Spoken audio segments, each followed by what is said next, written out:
Okay, this is Dave Taylor, take 2 on May 20th, 2012.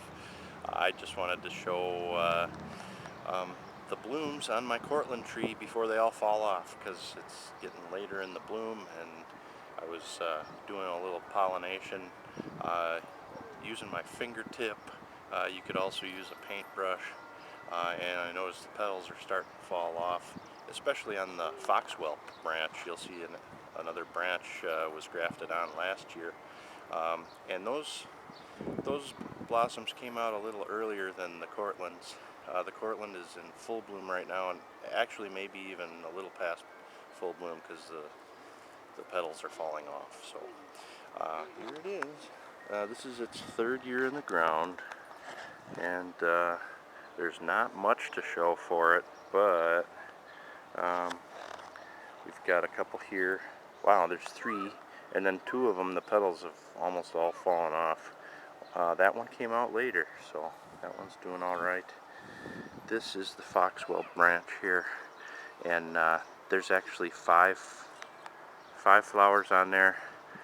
Only one of them still has a couple of petals left. I'm using that one to pollinate the others. Hopefully it works. And then there was this one. Now this is an interesting thing. Now these 2 here, petals are all scattered on the ground underneath me, but you'll also notice there's 4 other like primordial ones, or I don't know, what do you want to call it? Oh, there they went. Now that was something to see. I didn't even do that. The wind blew them off. But those blossoms didn't make it. They fell off. So I wonder if cold snap or something killed those before they had a chance to fully develop.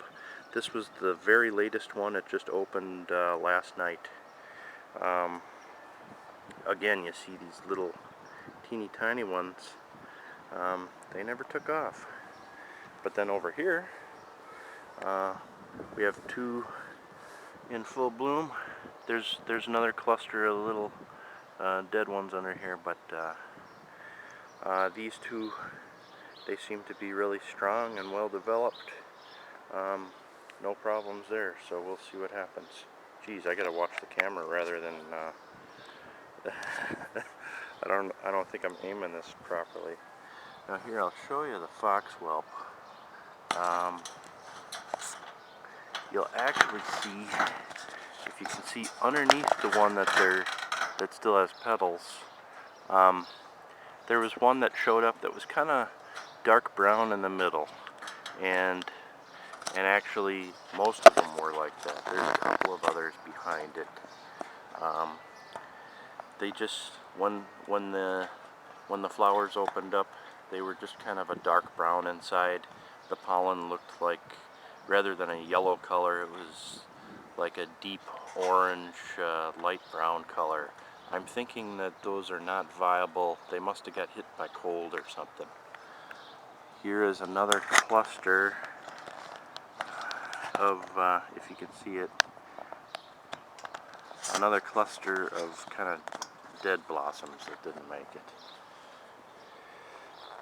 So, as long as you're here, yeah, here it is. You'll see on the top of the tree, I've used clothespins to sort of keep the branches more level. And that's something I always do with my trees. So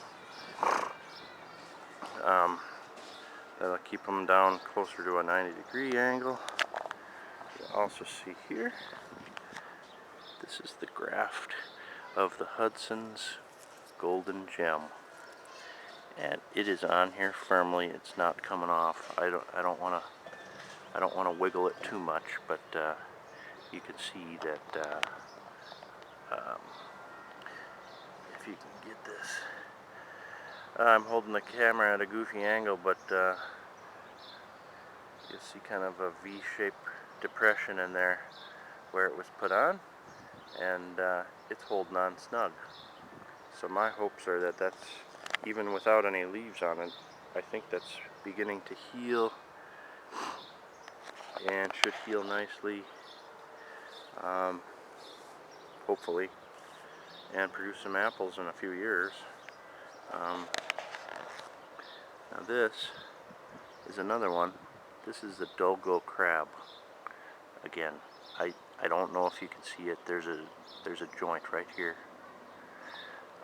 And once this heals up, you might not even be able to barely tell that anything was there, because geesh, the caliper on both the scion wood and the stock is identical. It was the perfect fit. And on this one, you can see right behind my finger here. I think it's out of focus, but you can see there's a little leaf forming on the end there. So that one's gonna live too. So I'll have 3 varieties on this one tree, hopefully, if all goes well. There it is. Another interesting thing I spotted on this tree is how it has this tendency to form all the leaves and all the blossoms, everything, at the ends of the branches, and not so many on this. You've got 2, 3 clusters of leaves on this whole long branch here, and then you got just a flurry of growth right at the tip. I think this has something to do with the Cortland being a tip bearer. Here's a branch right here where you have no leaves at all for a total, like a foot out from the tree, from the center of the tree, and then just a bunch of growth at the end. And it's the same story on this branch here. You got 1, 2 clusters of leaves. The rest is just bare. That comes in stark contrast to my Honeycrisp tree, which, if you look at it, it is full of leaves. Leaves all up and down the branches, no problem whatsoever.